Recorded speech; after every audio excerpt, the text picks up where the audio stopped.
दफन 13। दिल्ली की सड़कों पर तेज रफ्तार में चल रही टैक्सी के अंदर रचित और झनक के बीच की टकराहट से माहौल में हल्की हल्की चिंगारियां छूट रही थी। झनक बाहर देखते हुए चाहते हुए कहने लगी, वाह, दिल्ली वाकई बहुत बड़ी और खूबसूरत है। मुझे तो यहाँ सब कुछ नया और अलग लग रहा है। वैसे क्या आप यहाँ रहते हैं? रचित झुंझलाते हुए, नहीं, मैं भी यहाँ का नहीं हूँ, लेकिन काम के सिलसिले में बार बार आना होता है। काम? अच्छा, तो आप क्या करते हैं? रचित उसे टालने की कोशिश करता है, लेकिन झनक की सवालों की बौछार लगातार होती रही। वह उसे कोई सही जवाब देने के मूड में नहीं था और जब उसने उसका कम पूछा तभी रचित की नजरों के सामने से एक सफदरगंज का मकबरा गुजरा और रचित कह उठा, एक तरह से कला और पुरातत्व में काम करता हूँ मैं। ये सुनते झनक आंखें चौड़ी करते हुए चहक उठी, वाह, कितनी दिलचस्प बात है। मुझे तो इतिहास और पुरानी चीजों में कभी इंटरेस्ट नहीं था, लेकिन अब आपके साथ सफर कर रही हूँ तो शायद थोड़ी रुचि जाग ही जाए। रचित ने उसे नजरअंदाज करते हुए अपनी आंखें फोन की स्क्रीन पर गड़ा दी, लेकिन झनक फिर भी उसे परेशान करने का कोई मौका नहीं छोड़ती। झनक हंसते हुए कहने लगी, वैसे आप इतने गुस्से में क्यों रहते हैं? आपसे मिलकर मुझे ऐसा लग रहा है जैसे किसी सीक्रेट मिशन पर निकले हों। रचित भरी गहरी सांस लेते हुए, सच कहूँ तो मैं यहाँ किसी सीक्रेट मिशन पर ही आया हूँ। झनक आश्चर्यचकित होकर लगभग उछल ही पड़ी, सच में? क्या मैं भी इसमें शामिल हो सकती हूँ? कहा न सीक्रेट है इसलिए मुझसे दूर ही रहो। रचित एक पल को उसे गौर से देखता है, फिर दोबारा मोबाइल में अपनी नज़रें जमा लेता है। लेकिन झनक खिड़की से बाहर देखते हुए कह रही थी जैसे उस पर रचित की बात का कोई फर्क ही न पड़ा हो। वैसे आपको नहीं लगता कि हर इमारत में एक अजीब सी कहानी होती है, जैसे कोई कुछ छुपा कर गया हो? हाँ, शायद, लेकिन हर कहानी को बाहर लाना आसान नहीं होता। कुछ कहानियां समय के साथ दफन हो जाती हैं और उन्हें वहीं रहने देना चाहिए।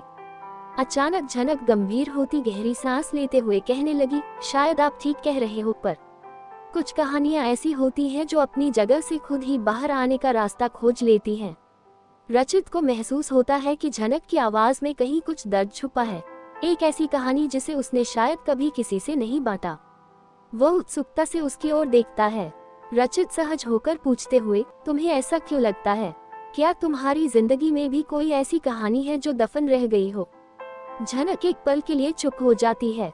उसकी आंखों में एक हल्की सी उदासी झलकती है, लेकिन अगले ही पल वह अपनी सामान्य चुलबुली हंसी में वापस लौट आती है। अरे पुरानी बात को जाने दो, मैं तो अपनी नई नौकरी के लिए एक्साइटेड हूँ। तभी कैब ठिकाने पर रुकती है। रचित उतरता हुआ ड्राइवर को पैसे देते हुए उसकी ओर झुकता हुआ कहता है, मैडम को सही जगह उतार देना।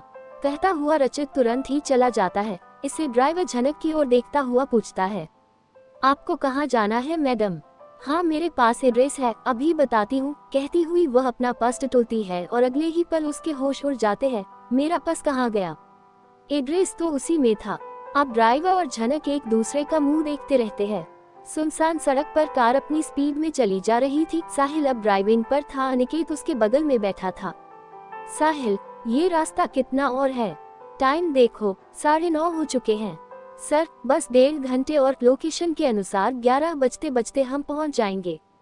हम रात को पहुंच रहे हैं तो तुमने वहां इन्फॉर्म कर दिया होगा ना? वहां साइट का काम बंद है तो अभी वहां एक केयर टेकर है, उसे मैंने इन्फॉर्म कर दिया है। ठीक है, लाओ अब मैं ड्राइव करता हूँ। अरे सर, अब आप आराम कर ले, इतना समय से तो आप ही ड्राइव कर रहे थे, अब थोड़ा आराम जरूरी है। अभी तो आराम का ख्याल भी दिमाग में नहीं आ रहा। इस जगह की समस्या ने मेरा दिमाग घुमाया हुआ है। प्रोफेसर हामिद आखिर गायब कैसे हो सकते हैं? खुदाई में क्या मिला होगा ऐसा जो उन्हें परेशानी में डाल गया? इन सब सवालों ने मुझे उलझा रखा है।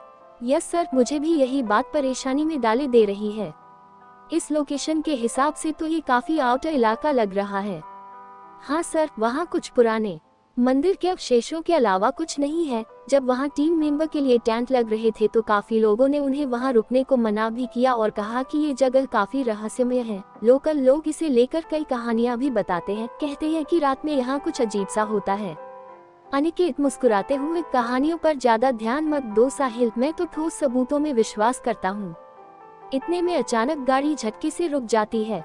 दोनों असमंजस में एक दूसरे को देखने लगते हैं। साहिल अचकचाते हुए पूछ उठा, ये क्या? गाड़ी को क्या हो गया? अनिकेत बेहद शांति से उत्तर देता है, लगता है इंजन में कोई गड़बड़ी है, चलो उतर कर देखते हैं। दोनों गाड़ी से बाहर उतरते हैं। बाहर हल्की ठंडक और अजीब सी खामोशी थी। तभी एक काली बिल्ली गाड़ी के सामने से तेजी से गुजरती है। साहिल तुरंत हिचक जाता है। साहिल चौंक कर उस दिशा में देखता है जिधर वो बिल्ली गई थी, काली बिल्ली। ये तो बहुत बुरा शगुन है सर, क्या आपको लगता है कि हमें रुक जाना चाहिए? वही अनिकेत संजीदगी से उत्तर देता है। साहिल, ये सब बस मन का वहम है, चलो गाड़ी चेक करते हैं। खुले बोनट पर सर झुकाए झुकाए अनिकेत कहता है, यहाँ तो सब ठीक ही लग रहा है। इसके बाद अनिकेत गाड़ी स्टार्ट करने की कोशिश करता है।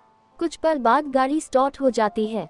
शुक्र है कार स्टार्ट हो गई। साहिल राहत की सांस लेता अपने आसपास देखने लगता है। उस वक्त वहाँ सन्नाटे और घुप अंधेरे के सिवा कुछ नजर नहीं आ रहा था। चलो साहिल, अब उस गांव की सीमा में ही है, बस 15 मिनट में पहुंच ही जाएंगे। जी सर। जमीन पर दोनों गाड़ी में बैठने लगते हैं। लेकिन एक चीज थी जिस पर उन दोनों का ध्यान नहीं गया। उनके पीछे की ओर किसी अजनबी पैरों के निशान बनने लगते हैं, जैसे कोई अदृश्य उनके पीछे चल रहा हो। पर उन दोनों का ध्यान इस ओर नहीं जाता है। रात के करीब 11 बजे वे दोनों राजस्थान के खुदाई स्थल पर पहुंचते हैं। अभी वे गाड़ी से उतरे भी नहीं थे कि एक शोर भरी हलचल उन्हें सुनाई देती है। कहानी आगे जारी रहेगी। कहानी पसंद आने पर लाइक करें, सब्सक्राइब करें और मित्रों से साझा करना बिल्कुल न भूलें। धन्यवाद।